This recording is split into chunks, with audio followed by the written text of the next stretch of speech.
పార్వతీపురం మన్యం జిల్లా కురుపాం నియోజకవర్గం జిఎమ్మ వలసలో విషాదం చోటు చేసుకుంది.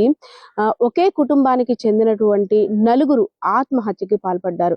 అందులో ముగ్గురు మృతి చెందగా మరొక బిడ్డ పరిస్థితి విషమంగా మారింది. తాపీ మేస్త్రిగా పనులు చేసుకున్నటువంటి ఒక దళిత కుటుంబానికి చెందినటువంటి మధు, కృష్ణవేణి, అలాగే వారికి ముగ్గురు ఆడపిల్లలు, ఒక కుమారుడు కోసం ఆశగా ఎదురు చూసి ముగ్గురు ఆడపిల్లల తర్వాత కుమారుడు మోసు పుట్టాడు. వారి ఇంట ఆనందానికి అవధుల్లేవు. అంతా సాఫీగా సాగిపోతుంది. కానీ ఆత్మహత్య చేసుకోవాల్సిన అవసరం ఏమొచ్చింది? అసలు ఆత్మహత్య చేసుకుందామని ఆలోచన ఒకెత్తైతే పిల్లల్ని కూడా అందులో ఇన్వాల్వ్ చేసుకోవడం, పిల్లల్ని కూడా చచ్చిపోయేటట్టు ఇంకా ప్లాన్ చేసుకుందాం అనేటట్టు అంత బాధ ఎందుకు వచ్చిందో కూడా తెలియక భయభ్రాంతులకు గురవుతున్న పరిస్థితి అయితే కనిపించింది.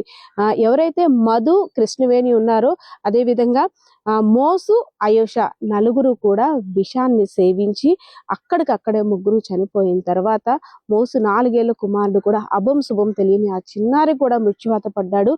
ఆయుష చిన్నారి దాదాపు 5 నుండి 6 సంవత్సరాలు ఉంటాయి. హాస్పిటల్లో కొన ఊపిరితో కొట్టుమిట్లాడుతుంది.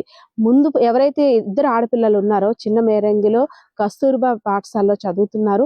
వాళ్ళు విద్యను అభ్యసించడం కోసం ఆ పాఠశాలకు వెళ్ళడం వల్లే వారు కూడా బ్రతికారు. వారు కూడా ఇంటి దగ్గర ఉన్నట్టయితే వారు కూడా అనంత లోకాలకి వెళ్ళిపోయేవారేమో. వారి పరిస్థితి కూడా ఎలా అసలు ఎందుకు ఇలాంటి డెసిషన్ తీసుకోవాల్సి వచ్చింది మధు, కృష్ణవేణికి?